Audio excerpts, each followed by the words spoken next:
teman-teman, apa kabarnya?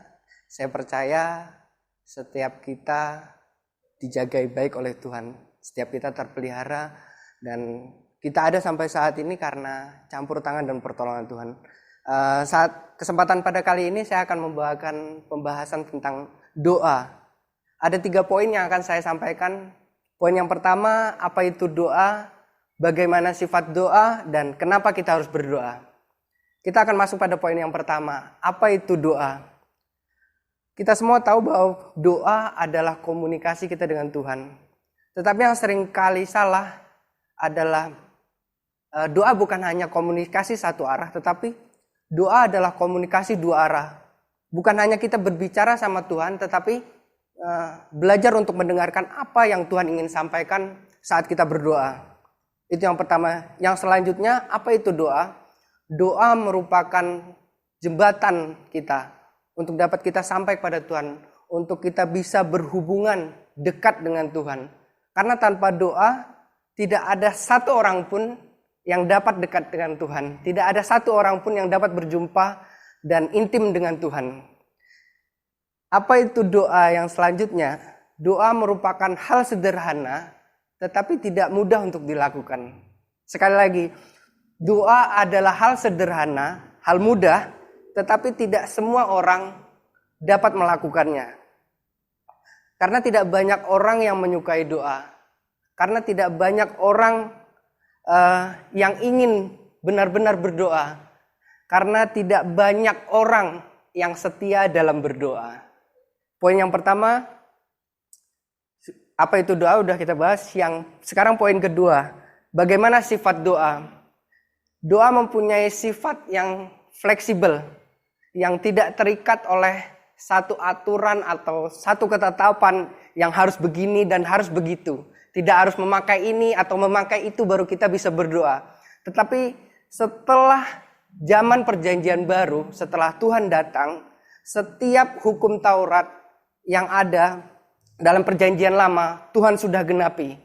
Jadi sekarang dalam perjanjian baru, saat masa kita ini, kita bisa berdoa dimanapun, di rumah, di sekolah, kapanpun, pagi, siang, sore, malam, subuh, dan dalam situasi apapun, baik sakit maupun sehat, susah maupun senang, dalam situasi apapun kita bisa berdoa.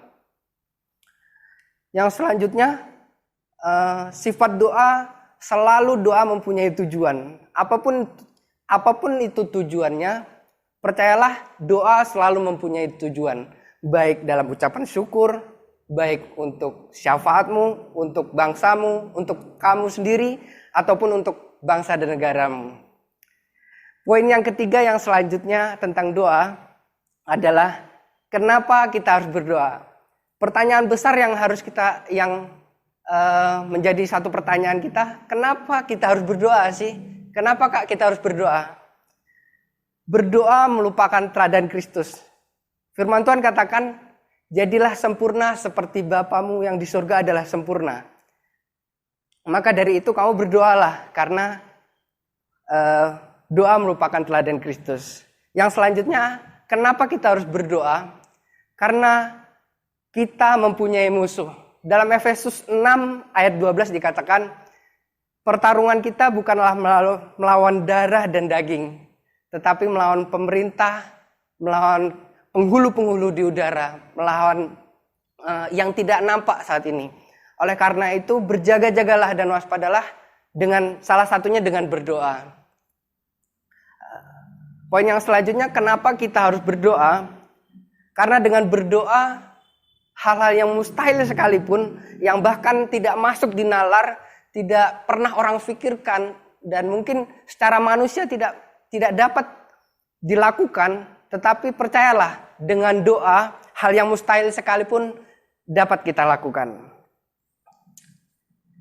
Sampai hari ini saya percaya bangsa kita kuat, bangsa kita dilindungi dan dipelihara Tuhan, semua karena doa-doa orang-orang percaya yang setia dalam berdoa untuk bangsa ini.